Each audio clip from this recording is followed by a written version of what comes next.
Hola, buenos días, ¿cómo están? Bueno, bienvenidos a un nuevo encuentro de Nublit. En el día de hoy los vamos a estar convocando para hablar acerca de migraciones en la nube. Aprovecho que estamos iniciando para saludarlos a todos y darles la bienvenida. Eh, y los invito a contarnos desde dónde se están uniendo, desde qué países y ciudades nos están escuchando el día de hoy. Mi nombre es Sofía del Río, estoy a cargo del área de marketing de Nublit y el día de hoy me acompañan Juan Blandi, responsable de desarrollo de negocios, y Mario Rodríguez, nuestro team leader en Nublit, quienes van a estar dando el webinar del día de hoy. Bienvenidos a ambos, muchas gracias por acompañarnos. Gracias, Sofi. Bienvenidos a todos. Bueno, buenísimo. Gracias, bienvenidos. Como pueden ver en el panel del webinar, pueden hacernos llegar sus comentarios, nos pueden ir contando si nos escuchan bien, si nos ven bien. Vamos chequeando un poco toda la parte del video y del sonido para estar seguros de que nos están pudiendo ver correctamente. Y en unos minutos más vamos a dar inicio. Aprovecho para comentarles que el día de hoy vamos a estar hablando acerca de lo que nadie nos cuenta acerca de migrar a la nube. Preparamos una serie de consejos y recordatorios acerca de cuáles son los primeros pasos para poder dar inicio a un proyecto de migración, qué es lo que tenemos que tener en cuenta al momento de adoptar la nube, qué lugar, digamos, ocupa este proyecto de migración dentro de la visión del negocio. ¿Por dónde empiezo? Es una pregunta que a veces parece sencilla, pero no lo es. Digo, hay muchas formas de poder llegar a los objetivos de migración que tiene el negocio y vamos a estar respondiendo acerca de cómo dar esos primeros pasos y no frustrarse en el intento, que a veces es importante tener en cuenta también, bueno, cómo abordar este proyecto de forma ordenada, quiénes deben estar involucrados dentro del equipo, cuáles son los criterios que debemos tener en cuenta para nuestra primera aplicación. Y también vamos a estar hablando hacia el final, Juan nos va a estar contando acerca de cómo dimensionar un presupuesto para migración y diferentes formas de financiación que nos acerca a AWS. Recordarles que desde Nublit estamos trabajando con AWS, quienes también están sponsoreando este webinar, lo mismo que TDCinex, de quienes también somos partner y nos están apoyando el día de hoy. Y vamos a estar viendo hacia el final del webinar, bueno, algunas opciones bastante atractivas de cómo podemos hacer dar nuestros primeros pasos en la nube, cómo los podemos ayudar en eso, y eso va a estar hablando Juan hacia el final. Además, aprovecho para invitarlos a todos a que vayan volcando también en el chat o como pregunta privada nos pueden acercar todas las posibilidades todas las preguntas que tengan acerca de migración y lo que les interese saber o que quieran que respondamos el día de hoy, nos encantaría que nos lo puedan dejar en el chat. Sin mucho más, le voy a dar lugar a Mario para que dé comienzo al webinar. Gracias, Mario.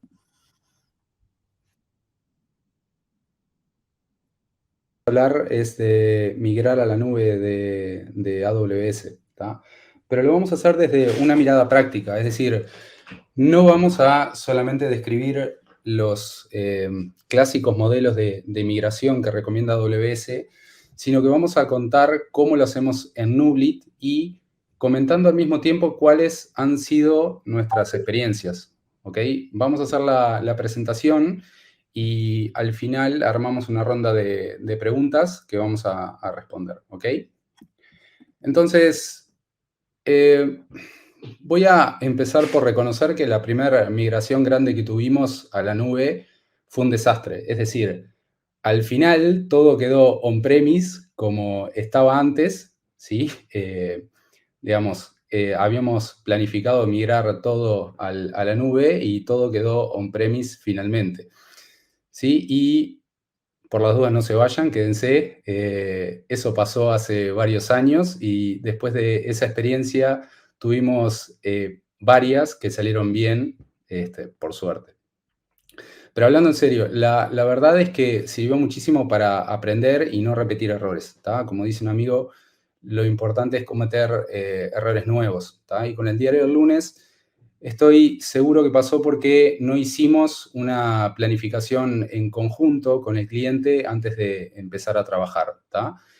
Y por lo tanto no manejamos como parte de esa planificación las cosas que podían frenar la migración y quiénes eran los stakeholders para avanzar, ¿sí? Es distinto cuando vos te juntás con el cliente al inicio y le preguntás, ¿qué pensás que puede bloquear? Nadie mejor que el cliente para saber eso porque es el que conoce a la organización y su gente.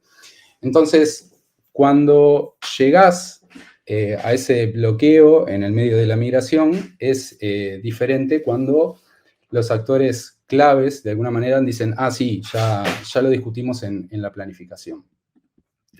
Entonces, quería comentarles que hay un estudio del 2019 de la Universidad de Harvard que dice que la principal preocupación de los CEOs es la transformación digital, ¿sí? Y según el mismo estudio, el 70% no alcanzan los objetivos del plan.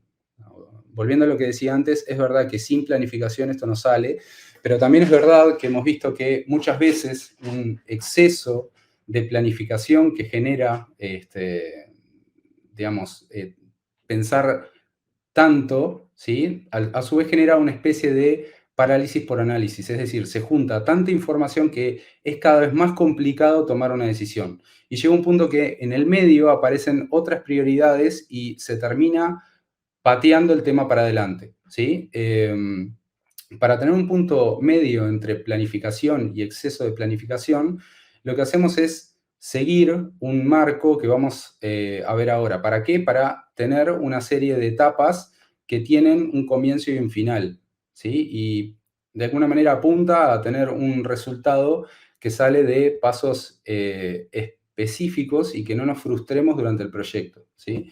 Una de las actividades que hacemos con el cliente dentro del marco de una planificación de migración es juntar a todos los actores relevantes, de alguna manera, y preguntarles cuáles son los principales stoppers que ellos ven de una migración a la nube, ¿tá? Y los clasificamos en eso que ven ahí, procesos, personas, negocio, aplicaciones y tecnología, ¿tá? Lo que voy a comentar son los principales bloqueos que escuchamos de los clientes para cada una de estas categorías, ¿sí? Desde el punto de vista de procesos, en general nos dicen que puede frenar la normativa de privacidad de datos, ¿tá? Sobre todo en los organismos públicos, ¿sí?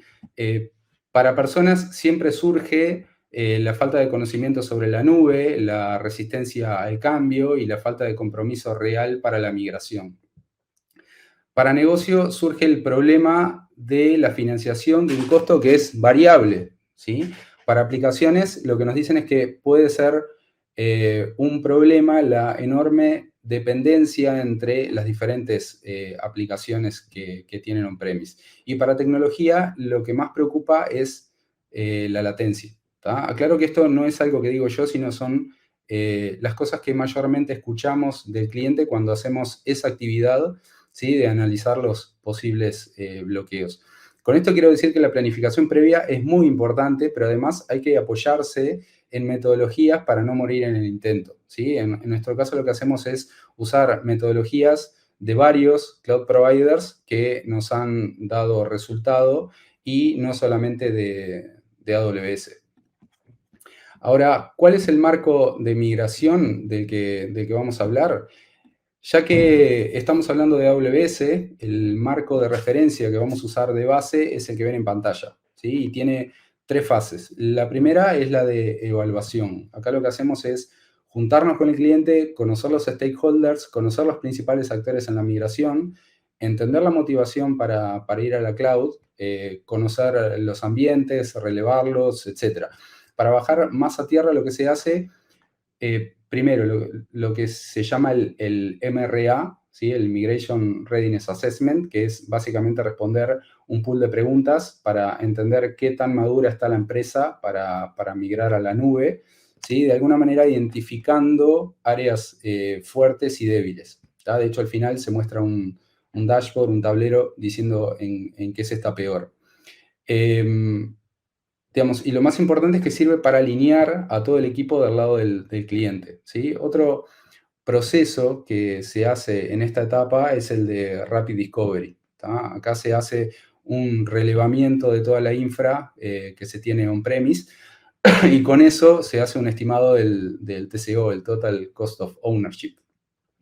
Eso sirve para calcular el costo mensual que se necesita para hostear las cargas que subamos a la nube, ¿tá? Juan va a hablar de eso más adelante.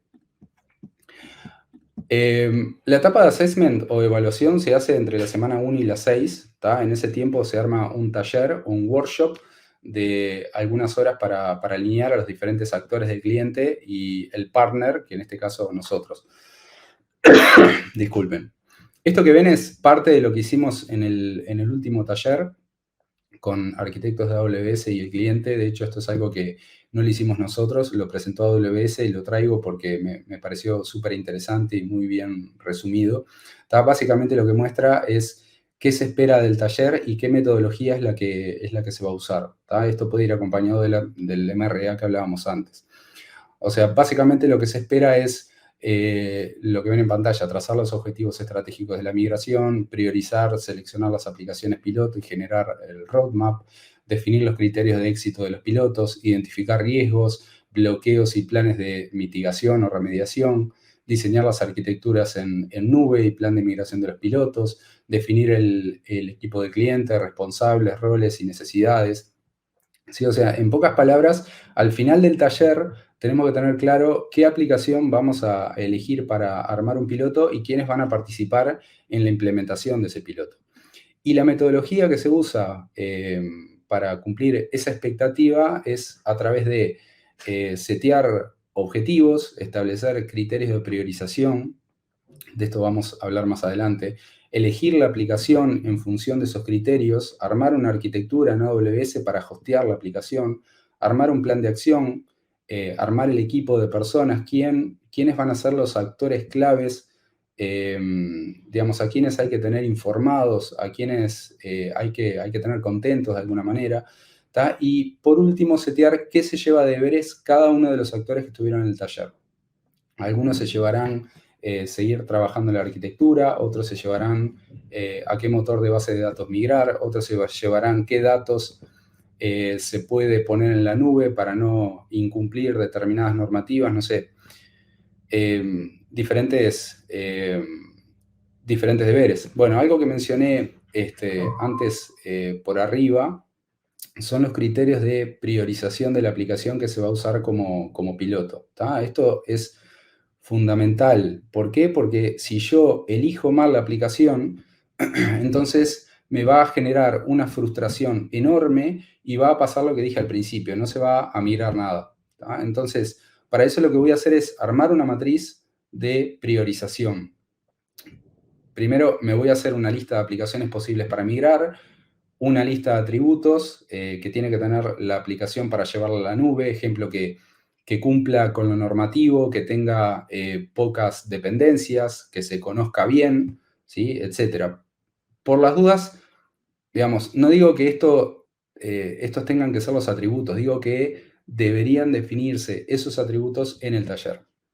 Una vez que tenemos los atributos, se le asigna un nivel de importancia a cada uno y en función de eso se le asigna un puntaje a cada aplicación para elegir qué vamos a subir a la nube.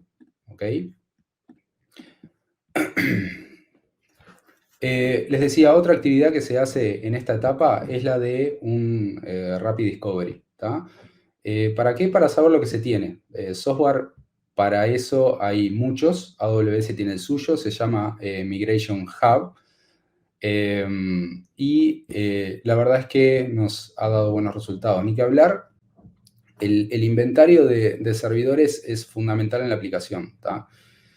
No solo para tener claro qué se va a migrar, sino en qué orden y de a qué grupos, que eso va a estar sujeto a las interdependencias entre los diferentes servidores, ¿tá? Este servicio de Migration Hub muestra el uso de recursos en función de un promedio, un máximo y un mínimo de uso, ¿sí? Digamos, para saber, para poder dimensionar las instancias una vez que estén en AWS o para ver el tema de los costos. Muestra también las interdependencias que son fundamentales y también se puede hacer una estimación de lo que saldrían esos servidores en AWS. O sea, esa estimación la hace mismo la aplicación. Y también se puede hacer tanto la migración de las aplicaciones como de las bases de datos. ¿Tá? ¿Cómo se tiene, cómo se llega a los datos de los servidores? Bueno, básicamente a través de 4 maneras. Para todos los casos, tengo que tener una cuenta de AWS donde voy a guardar los datos. ¿Tá? De hecho, el configurar el servicio, lo primero que se pide es una región para guardar esos datos que se va recopilando. Entonces, el primer método para obtener los datos de los servidores es usar un Discovery Agent. Como se imaginan, acá lo que hay que hacer es instalar un agente en cada uno de los servidores. Y la segunda forma de sacar los datos es a través del Agentless Collector. ¿Tá? Acá lo que se hace es instalar un Virtual Appliance en el servidor de VMware subiendo un archivo OVA. ¿Tá? Eso va a desplegar una VM en el VMware, que es un Amazon Linux 2, que una vez que termine va a disponibilizar una consola. ¿Sí? Con esa consola configuramos el collector. Antes vamos a tener que crear un usuario en el YAM de la cuenta de AWS para que mande los datos. ¿Sí? Y un punto importante es que el collector lo vamos, lo vamos a poder configurar para que obtenga los datos de los servidores a través de vCenter o de servidores LDAP. ¿Ok?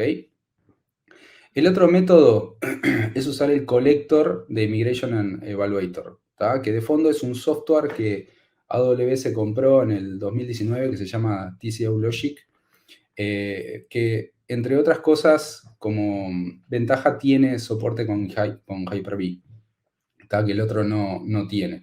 El tema es que hay que hacerlo con un partner sí o sí, tiene un costo, bueno, hay que pensar un poco más.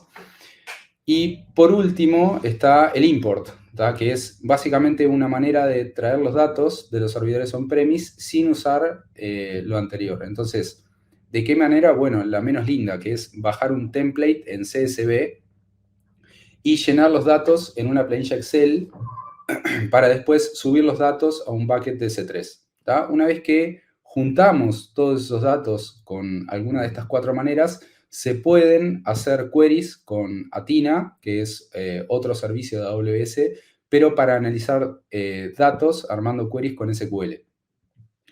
Y también se puede armar dashboards con otro servicio de AWS que se llama QuickSight, que es como el Power BI o el Tableau de AWS. ¿Sí? Una vez que están todos los datos, se pueden migrar los servidores usando diferentes aplicaciones que están dentro mismo de Migration Hub, que puede ser Application Migration Service para hacer un lift and shift de los servidores, o se puede usar DMS, que es Database Migration Service, para migrar las bases de datos. ¿Tá? O se puede incluso utilizar Migration Evaluator, que fue lo que vimos antes. Ahora, si yo quiero refactorizar la aplicación, hay un servicio nuevo de AWS que se llama Refactor Spaces, que es algo propio de Migration Hub. Básicamente lo que hace es implementar un ambiente con servicios de AWS para hacer transparente la migración de un monolito a un microservicio. Y lo mejor de todo es que esa migración se puede hacer de manera gradual, ¿sí? Disculpen. Les decía, lo que hace este servicio es apoyarse en un patrón que se llama Strangler, que es lo que ven arriba. ¿Tá? Este patrón pone un proxy que toma las solicitudes del usuario y las rutea a los diferentes endpoints del monolito. Pero a medida que voy haciendo los microservicios de cero, ¿sí? Que puedo demorar meses si quiero, el proxy se encarga de rutear a los microservicios nuevos. Una vez que migré todo, ya puedo sacar el monolito y el proxy y me quedo solamente con los microservicios. ¿Tá? De fondo lo que se hace es desplegar los servicios que están abajo. ¿Sí? Hay un API Gateway para recibir las solicitudes y mandarlas al endpoint que corresponda, digamos, para lo que sería inicialmente el monolito. Va a haber un load balancer, va a haber un transit gateway para comunicar las diferentes VPCs. Eso porque en una VPC voy a tener el monolito y en otra VPC voy a tener los microservicios. Hasta que en el caso del gráfico lo que se implementó fue Fargate para usar contenedores. La segunda etapa de migración, según el marco que estamos utilizando, que estamos referenciando, va desde la semana 6-7 hasta la 14. Vamos a ir viendo uno por uno los puntos de esta etapa. Acá el objetivo que se espera es, a nivel de Discovery and Planning, tener una lista de grupos de migración con las aplicaciones y las diferentes dependencias. A nivel de Landing Zone, tener un ambiente multi-account de AWS para desplegar las cargas. Ahí se puede pensar en una Control Tower o organizaciones. Otra cosa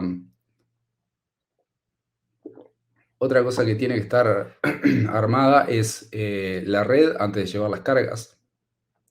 Si voy a usar contenedores, vamos a necesitar el EKS configurado antes o el SS o lo que sea para hostear esos contenedores y sobre todo si están orquestados. Y otro punto importante, por lo menos lo que nosotros siempre hacemos es ideal tener la infraestructura desplegada con Terraform, ¿ok? Ahora, a nivel de skills y gente se definen los responsables, roles. Y otra cosa que hacemos es recomendar cursos al cliente, ¿sí? Que son cursos gratis de la página AWS que se sacan de Skill Builder para que el cliente tenga más claro lo que se está haciendo. Y así, bueno, poder entrar a discutir la arquitectura para bueno, buscar lo que más sirva a todo el mundo. Bueno, a nivel de migration se identifican entre 10 y 30 aplicaciones para migrar. Se definen project managers, métodos ágiles, herramientas que se van a usar para la gestión del proyecto. Y después a quién se le reporta y con qué frecuencia, digamos. Debería haber un procedimiento de escalamiento también dentro de esta etapa. Desde el punto de vista de business case, lo que se espera es tener un detalle de los costos de la migración, si se va a ahorrar o no respecto a lo que se tiene hoy on-premise. Desde el punto de vista de Migration Plan, en esta etapa ya deberíamos tener un Migration Plan con fechas, horarios al momento de la migración que eventualmente pueda generar disrupción de servicio, responsables, el orden de la migración de los grupos de aplicaciones, etc. En cuanto a Operating Model, se espera que se resuelva lo que tiene que ver con la gestión del servicio. Si para el soporte se va a usar, por ejemplo, Redmine o Jira, o si se va a usar Slack, Teams, WhatsApp para las diferentes comunicaciones. También dentro de esto, digamos, qué monitoreo se va a usar una vez que esté en la nube, ¿tá? Si va a ser New Relics, Zabbix, Datadog, lo que sea. Y a quién van a notificar, o mejor dicho, a quién va a notificar el monitoreo, ¿sí? ¿Qué políticas de backup se van a implementar? ¿Qué SLAs se van a usar? ¿Cómo se van a controlar los gastos en la nube? ¿Sí? Y por último, lo que tiene que ver con Security and Compliance, ¿qué nivel de seguridad se va a implementar? O sea, ¿qué modelo de IAM se va a usar? ¿Quiénes van a ser los que tienen acceso a AWS? ¿Qué tipo de acceso van a tener? Si se van a activar auditorías en caso de tener incidentes de seguridad, ¿sí? Basarse en esas auditorías o cómo va a ser el escalamiento. Todo eso es lo que debería tener al terminar esa etapa. Y cuando hablamos del proceso de migración a la cloud, tenemos varias estrategias de migración. Esto es importante para definir cómo va a quedar la aplicación en la nube y si lo vamos a hacer en varias etapas, ¿sí? En su momento Gartner definió el modelo de las 5 Rs Pero bueno, se ve que AWS se quedó con gusto a poco y agregó 2 estrategias más. Así que vamos a ver las estrategias desde el punto de vista de AWS. La primera es de Retired, y más que es una estrategia, es una recomendación. Tiene que ver con reconocer cuáles son las aplicaciones que no se están usando, ¿sí? Me sale caro subir a la nube esas aplicaciones, así que ¿cómo las identifico? Con el Rapid Discovery que mencionamos antes, puedo saber si las aplicaciones tienen muy baja carga o directamente no hubo conexiones entrantes, ¿sí? En ese caso se analiza si realmente se está usando, pero no es una aplicación para migrar a la nube sin hacer ese análisis previo, ¿sí? La segunda estrategia es de retain y tiene que ver con reconocer cuáles son las aplicaciones que tengo que dejar para lo último, ¿tá? Ya sea porque están en un sistema legacy o en otro sistema bien distinto, una S400, un mainframe, ¿tá? O porque la aplicación es sensible a la performance y depende de algo que no puedo subir a la nube, por ejemplo. Relocation también se llama lift and shift a nivel de hipervisor, ¿sí? Tiene que ver con llevar la carga de una plataforma a otra. Ejemplo, si tengo un OpenShift on-premise, lo puedo llevar al OpenShift de AWS. O si tengo un VMware, puedo llevarlo al VMware de AWS. ¿Tá? De esa manera, la migración es un poco más orgánica, si se quiere. Obviamente no estoy aprovechando todas las ventajas de la nube, pero puede ser una primera fase. Como consideración, capaz que necesito cumplir con algunos requerimientos del lado on-premise, ¿sí? En el caso de VMware, que sea determinada versión, 6.5, por ejemplo, que tenga NSXT, entre otras cosas que hay que tener bien relevados de antemano. Está Rehost, también se llama Lift and Shift, que es otra forma de decirlo, implica llevar la aplicación de una máquina virtual on-premise a otra máquina virtual en la nube sin tocar nada de la aplicación. Repurchase tiene que ver con reemplazar la aplicación por algo tipo software as a service. O sea, me olvido de los gastos de mantenimiento, de infraestructura y de licenciamiento y paso a un modelo pay as you go, ¿sí? Ejemplo, Amazon Recognition, ¿tá? Que es un servicio de AWS para reconocimiento de imágenes. En la estrategia de replatform, que también se llama Lift and Reshape, se mueve la aplicación a la cloud y se suma alguna optimización para, por ejemplo, operar mejor o reducir gastos o aprovechar determinadas capacidades. El ejemplo canónico de esto es pasar de una base de datos en SQL Server a RDS o pasar máquinas a Graviton que salen más baratas, ¿tá? Son tipos de instancias de AWS con determinada característica. Y por último está Refactor, que es donde básicamente nos gustaría estar y tiene que ver con llevar las aplicaciones a la nube y convertirlas en Cloud Native para aprovechar todas las ventajas, ¿sí? El concepto de Cloud Native es básicamente código y dependencias empaquetadas en contenedores, ¿sí? Están desplegadas como microservicios y comunicándose entre sí mediante APIs, ¿sí? Y además siendo administrados usando procesos de DevOps. Todo eso está en una infraestructura inmutable. ¿Para qué me sirve que la infraestructura sea inmutable? Porque me da la capacidad de, ante un error, borrar la infra de cero que hostea la aplicación y redesplegarla en una versión anterior en pocos minutos, ¿sí? Obviamente hay muchísimo para hablar sobre este tema. Se puede hacer un análisis enorme de pros y contras para cada uno, ¿sí? Pero quería dejarles al menos el concepto para que, digamos, se lo lleven. Bueno, la última etapa va desde la semana 14, 15 a la N, ¿sí? O sea, acá digo, es un proceso de mejora continua. Acá de lo que se trata es de ejecutar la planificación que se vino haciendo en las semanas anteriores. Ahora, me quiero detener un poco para ver qué pasa una vez que migré la primera carga a la nube. Una vez que tengo en producción un servicio en AWS, lo que tengo que hacer es empezar a gestionar la nube. ¿Tá? De eso hablamos bastante en el webinar pasado. Dijimos que no alcanza con subir la aplicación y esperar que AWS haga todo el trabajo, ¿sí? Para esta etapa tiene que estar claro quién va a tomar el control de la nube. Puede ser in-house, puede ser outsourcing, puede ser un híbrido, lo que sea, pero alguien se tiene que hacer cargo del acceso a los usuarios, ¿sí? Que tengan MFA, que tengan los privilegios que sean estrictamente necesarios, que se cumpla la política de seguridad de la empresa, si se necesita, no sé, correr vulnerability scans, monitorear el WAF, o lo que sea, ¿tá? Eso es solo a nivel de seguridad. Pero también hay que controlar que se hagan los respaldos y que se cumpla con la política de respaldo de datos, ¿tá?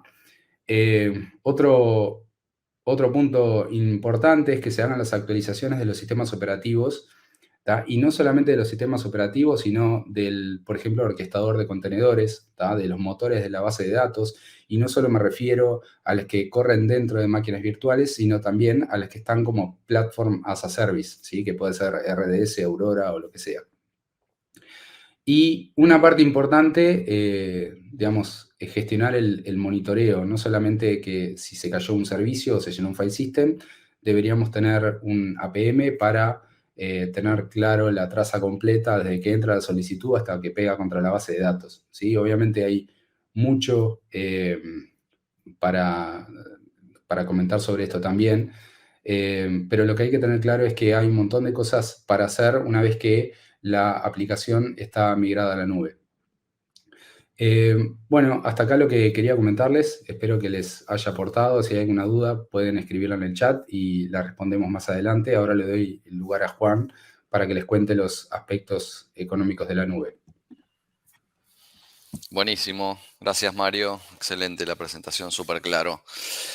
Me voy a tomar unos minutos para que conversemos sobre el tema del aspecto económico asociado al tema migración, que normalmente es un aspecto que se suele dejar para una etapa, digamos, para una segunda etapa o se pone en segundo plano.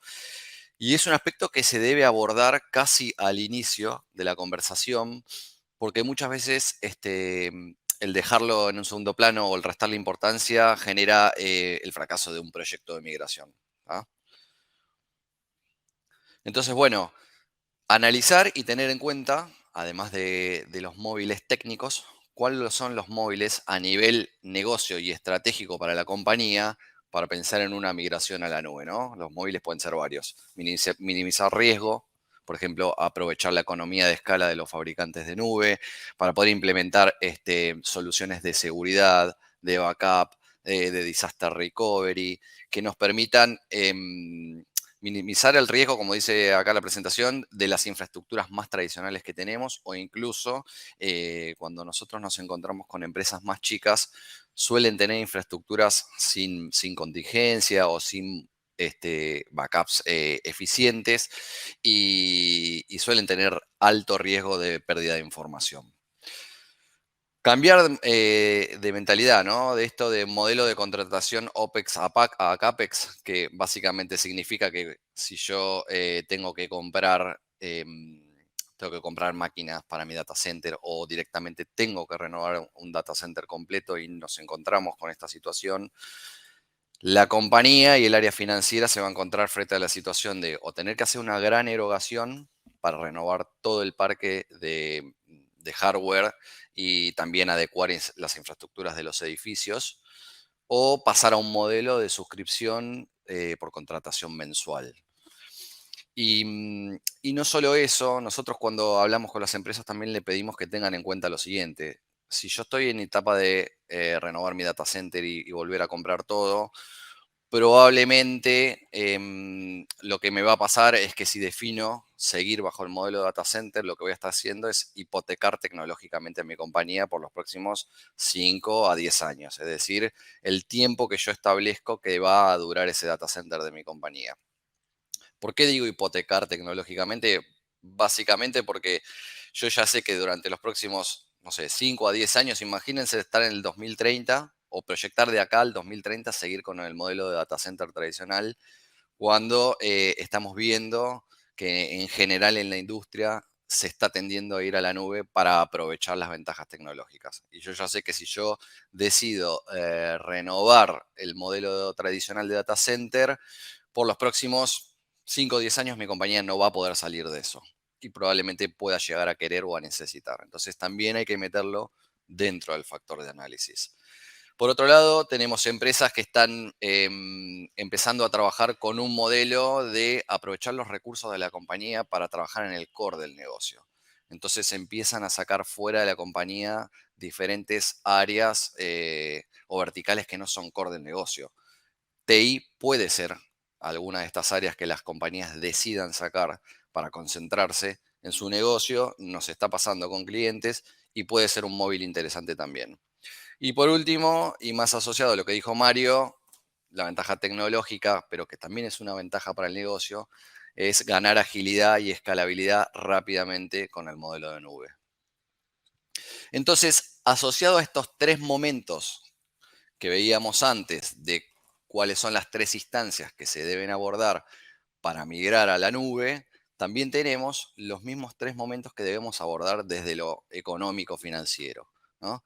Los costos que serían para la parte de programación y planificación, los costos para la migración en sí y los costos post-migración.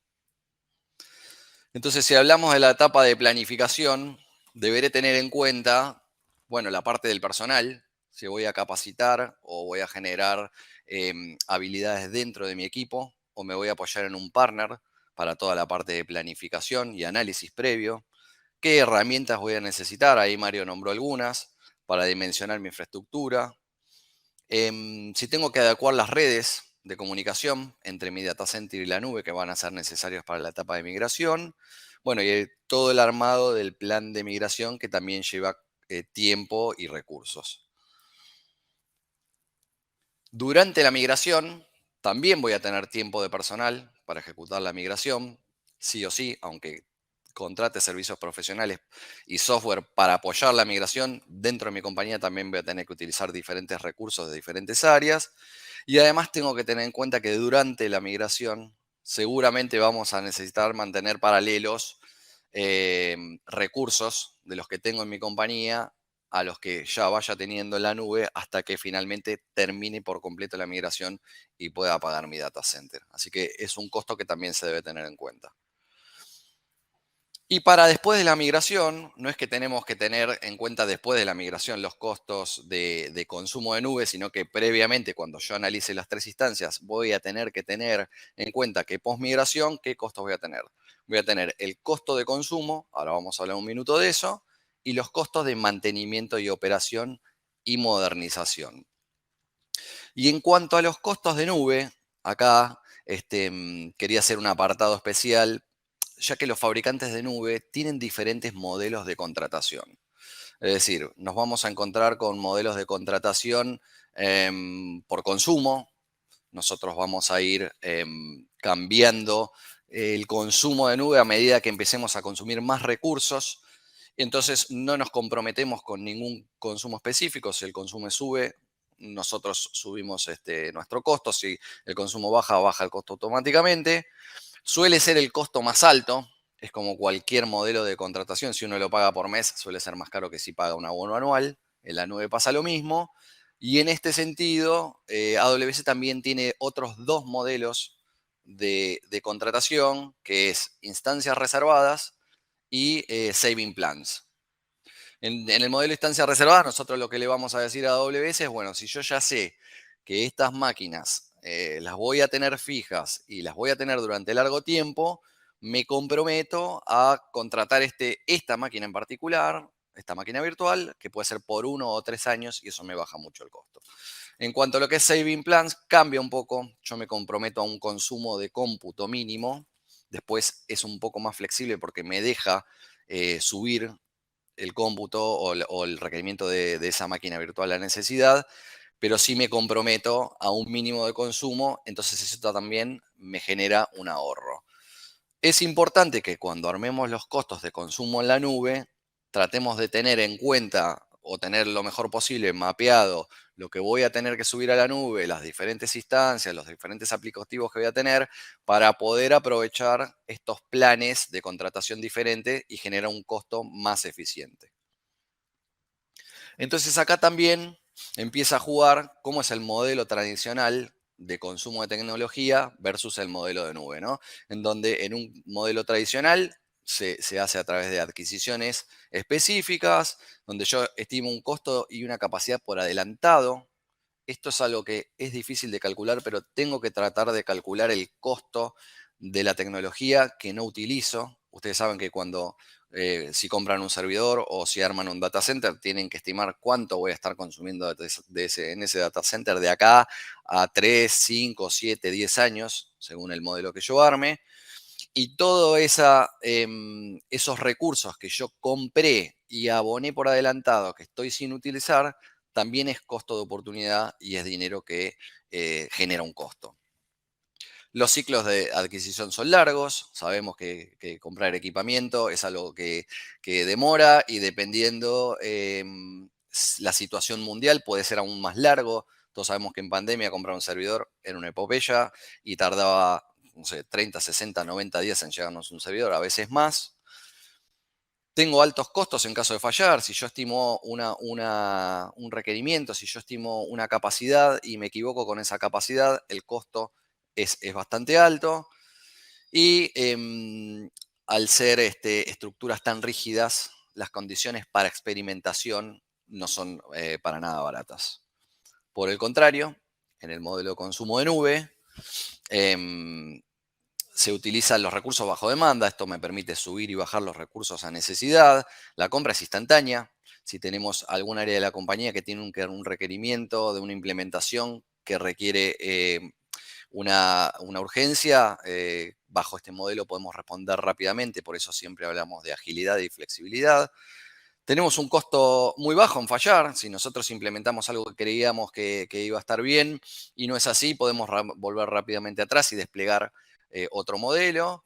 Y esto ayuda a experimentar y crea valor también al negocio. Sin embargo, frente a los diferentes modelos de CAPEX y OPEX, todavía hay empresas que tienen un mindset financiero anterior, más asociado a los modelos de contratación tradicionales, y cuando nosotros hablamos con referentes técnicos, nos decían, sí, Juan, mira, está muy bien, yo entiendo la escalabilidad, entiendo el consumo el costo por consumo, entiendo que yo voy a pagar realmente lo que utilice y no tengo necesidad real de estar estimando a largo plazo. Pero sin embargo, para estimar la migración y ver la viabilidad de la misma, el área de finanzas de mi compañía me está pidiendo que arme un presupuesto. ¿Cómo armo un presupuesto? Bueno, un presupuesto tradicional, si yo lo quiero armar con servicios de nube, se arma con una base de costo anual, es decir, yo voy a calcular mi consumo, lo voy a multiplicar por 12 meses, esa es mi base de costo anual, y lo voy a multiplicar por el ciclo de actualización de hardware. Es decir, cuánto tiempo o a qué velocidad mi empresa va a reemplazar el hardware nuevamente, que es el modelo tradicional de consumo. Esto me va a dar un valor comparable contra el valor de la cotización de un data center.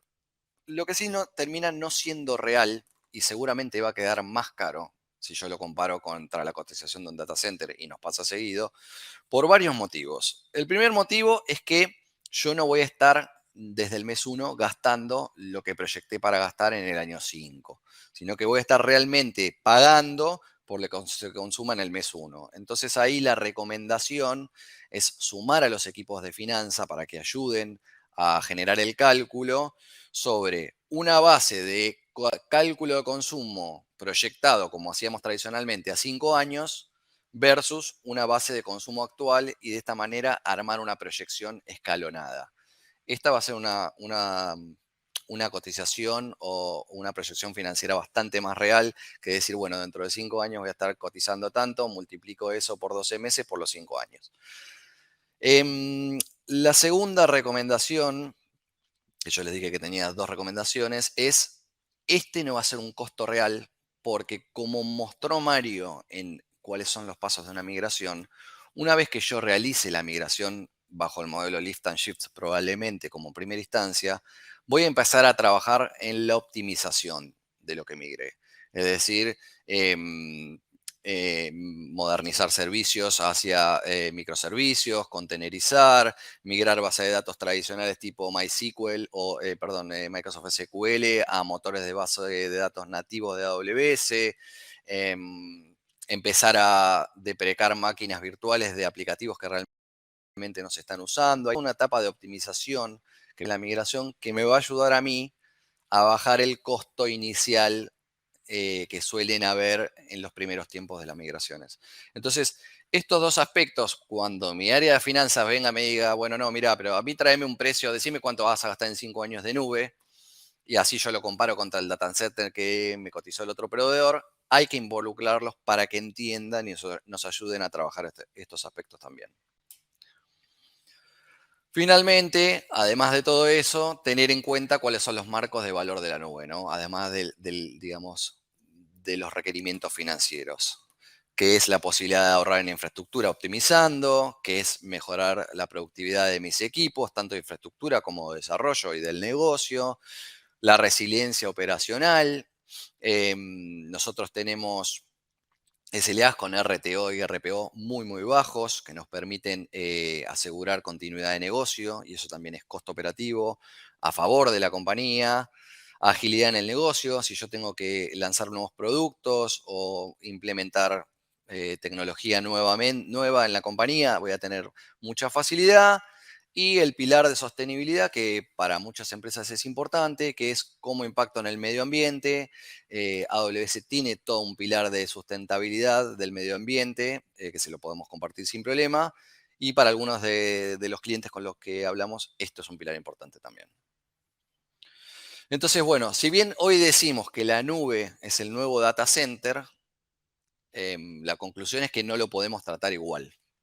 Porque si yo trato a la nube como un data center, voy a estar haciendo un uso equivocado de recursos. Tengo que administrar el acceso a los recursos bajo demanda. O sea, lo que se convierte en una ventaja en la nube, que yo puedo contratar bajo demanda, tengo que tener una administración eficiente para controlar los costos. Entender cuáles son los modelos de precio de nube que me convienen. Ahí hablamos de 3 modelos de contratación. Entonces, entender a qué diferentes recursos le voy a asignar, y esto es una ventaja también. No es que yo toda mi nube la contrato bajo un modelo de contratación, sino que tenemos la posibilidad de hacerlo por recurso. Este recurso va bajo demanda, este recurso va con un saving plan, este recurso va con es una instancia reservada a 3 años. Entonces, poder tener bien mapeado eso. Hacer una selección de servicios óptimos por tipo y tamaño de recurso. Es muy normal que cuando trabajamos con infraestructuras on-premise se tengan máquinas sobredimensionadas. Entonces, trabajar sobre el dimensionamiento real de los recursos para optimizar costo. Bueno, hay algunos ítems más, pero todos están asociados a una gestión y una administración eficiente, hacer una gobernanza eficiente de los costos. AWS tiene varias herramientas que nos permiten tanto hacer un control de costos como una proyección de costos para que no se nos vaya de las manos esto. Hasta acá el aspecto económico, financiero de lo que conlleva migrar a la nube. Me voy a tomar el atrevimiento de robarme 3 minutos del webinar a Mario para presentarles a Nublit. Creo que la mayoría de los que están ya nos conocen, sin embargo, el público se renueva. Y contarles que Nublit es un proveedor de nube, que estamos hace 10 años en la región, trabajando en 100% de lo que es infraestructura de nube, que Nublit, como parte del grupo Domus, también tiene capacidades de IT casi 360, donde tenemos capacidades de desarrollo web y mobile, capacidades, bueno, de ciberseguridad, de data y analítica, tenemos empresas de marketing digital con objetivos de adquisición de clientes para aplicaciones, siempre concentrados en tecnología. Y como último ítem de la noche, contarles que tenemos un regalo, más que una oferta, que es, tenemos crédito de AWS para los que tengan ganas de empezar a probar sus primeras cargas en la nube.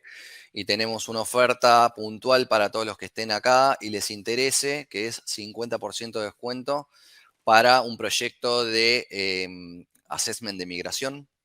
Creo que no se presentó hoy. Nublit tiene dentro del Migration Framework de AWS diseñado un assessment de migración que básicamente es poder analizar la infraestructura que hoy tienen, diseñar un plan de migración y estimar los costos de consumo y migración. Es decir, ustedes se llevan con este proyecto un plan acabado de cuáles son los esfuerzos, tanto a nivel técnico, de recursos y económicos, si quisieran empezar a migrar a la nube. Así que los invito a los que quieran sentarse a conversar con nosotros, ya sea por ese tema o por cualquier otro, a darle un scan al código QR y solicitar una reunión con nosotros para conversar el tema que les interese. Desde ya que los que quieren el crédito se anotan y se los vamos a estar entregando. Juan, también voy a dejarles en la pantalla para que sepan que no necesitan solamente escanear el código QR, sino que les va a aparecer ahora mismo un botón que pueden hacer clic y los dirige al formulario específico para ponerse en contacto con nosotros, para poder acceder a este beneficio. Y lo pueden hacer directamente desde ahí, o bien visitarnos en nuestro sitio web, que es nublit.com, y desde ahí podemos conectar. También les voy a estar dejando en el chat nuestro correo de contacto y invitarlos a que nos puedan dejar sus consultas. Estamos llegando al fin del webinar. No queremos excedernos en el tiempo que habíamos programado y los habíamos convocado para esta actividad, pero sí consultarles si tienen preguntas para realizarnos acerca de la temática que vimos hoy. Tenemos una pregunta de Rodrigo. Sofi. Les comento. Rodrigo nos pregunta, gracias por la información. ¿Ustedes pueden ayudar en la estimación de costos de la nube una vez hecha la migración? ¿Qué tan exacto puede ser en estas estimaciones? No sé si querés contestar, Mario, o querés que lo conteste yo. Contestamos los dos, si querés, arranca vos. Dale. En realidad sí podemos estimar los costos una vez hecha la migración. Estimo que Mario ahora te va a contestar que el nivel de exactitud y bajo qué modelos, pero la respuesta del lado económico financiero es que sí, tenemos herramientas y AWS además tiene herramientas públicas para que podamos estimar este costo. Si querés, Mario, algún sí, tip con respecto a... En realidad lo que yo iba a decir es la estimación de costos debió haber sido antes a la migración. Por supuesto, sí, se pueden estimar los costos. Pero Calculo que Rodrigo se debe referir a los costos de nube post-migración, ¿no? Sí, tal cual. El tema es que cuando migrás a la nube, vas a tener una cantidad de costos que eso ya debería estar previsto de alguna manera, ya identificados durante la segunda etapa de migración, ¿sí? Pero en lo que tiene que ver en estimación, sí, se puede saber hacer un forecast de lo que te va a costar la nube a nivel de, digamos, de consumo. De consumo, sí, o sea, tener servicios. Una idea de lo que te va a costar la nube de acá a, no sé, 1 año, 2 años, sí, que eso también es importante. Bueno.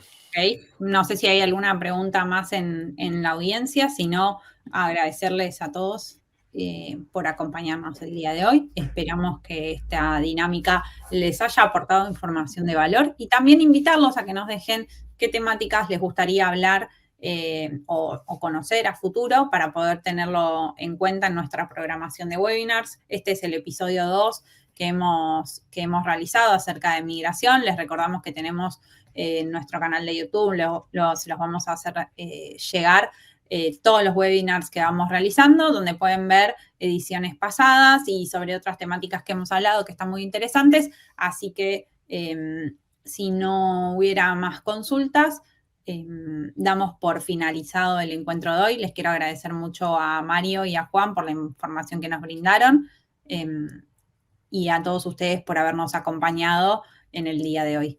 Espero que tengan un muy feliz viernes, un excelente fin de semana y nos encontramos la próxima. Gracias a todos.